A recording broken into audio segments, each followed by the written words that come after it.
Tell us who you are and what you work on. My name is Zane Bitter. I work at Red Hat on mostly on Heat.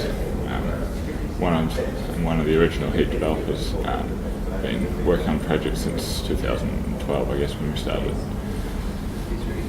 So Heat is the orchestration service for OpenStack. So it's about managing how you create and maintain your kind of resources that you're using in the OpenStack cloud over time. So it manages the dependencies between various things that you have to spin up, like servers, volumes, networks, ports, all those kind of things, and it allows you to define in a declarative way what resources you want, and it does the job of figuring out how to create them in the right order and do it reasonably efficiently. Not waiting too long between creating stuff, but also making sure you have all the dependencies in the right order. So, and then it can manage those deployments over time as well. So, if you want to change your thing, it can figure out what it needs to do to change. If you need to replace a resource, what it needs to do to replace the resource, and get everything else pointed to the right things again. What is new in Ocata? What have you been working on in this cycle? So what I've been working on in Ocata is having a way of auto-healing servers. So if your server dies for some reason, you'd like that to recover by itself rather than having to page someone and say, hey, my service is down, and go in there and manually fix things up. So I've been working on integration between a bunch of different services, some of which started during the previous cycle. So I was working with Fei Long Wang from Catalyst IT, who's the PTO of Ocata, getting some integration working between Ocata and Mistral so that you can now trigger a Mistral workflow from a message on the Ocata queue. And so if you just set that up as a subscription in Ocata, then it can fire off the thing when it gets a message on that queue saying, hey Mistral, run this workflow. And then that in turn is integrated with AID because that's AODH, as a lot of people call it. I'm told the correct pronunciation is AID, which is the alarming service for OpenStack. So it can. For some reason, I thought it was an acronym. No, it's an Irish name. So yeah, okay. That's good to know. Owen Glenn is responsible for that one, I think. But it's you can set up the alarm action for an alarm and AID to be post message to a Ocata queue. So when you kind of combine those together, that means when an alarm goes off, post a message to a queue, that can trigger a workflow. And what I've been working on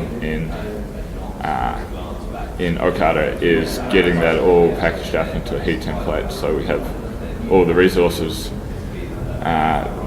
to create the alarm and AID, hook it up with a subscription, or hook up the Ocata queue to a Mistral subscription, and have that all configured in the template, along with the workflow action, which is to go into to call Heat and say, hey, this server is unhealthy now.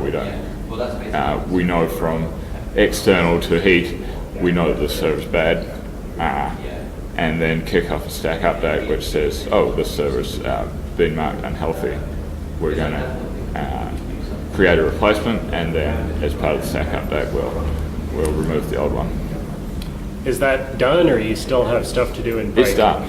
Okay. So yeah, it's all working. There's if you look at the Heat templates repository, OpenStack Heat templates, there's an example in there. So you can try that out. There's a couple of caveats. There's one, I guess, missing feature in AID, which is that there is a delay between when you create the alarm and when there's a short period where if an event comes in, it may not trigger an alarm. So that's kind of one caveat, but other than that, once it's up and working, it works pretty reliably. So it's cool. But so the other thing I should mention is you have to turn on event alarms in A, which is basically triggering alarms off of events in the on the Oslo messaging notification bus, which is not on by default, but it's a one-line configuration change. What can we look forward to in Pike? Or is it too early in the week to say yet? We have a few ideas for Pike. One of in a similar vein, I'm planning to work on a template where,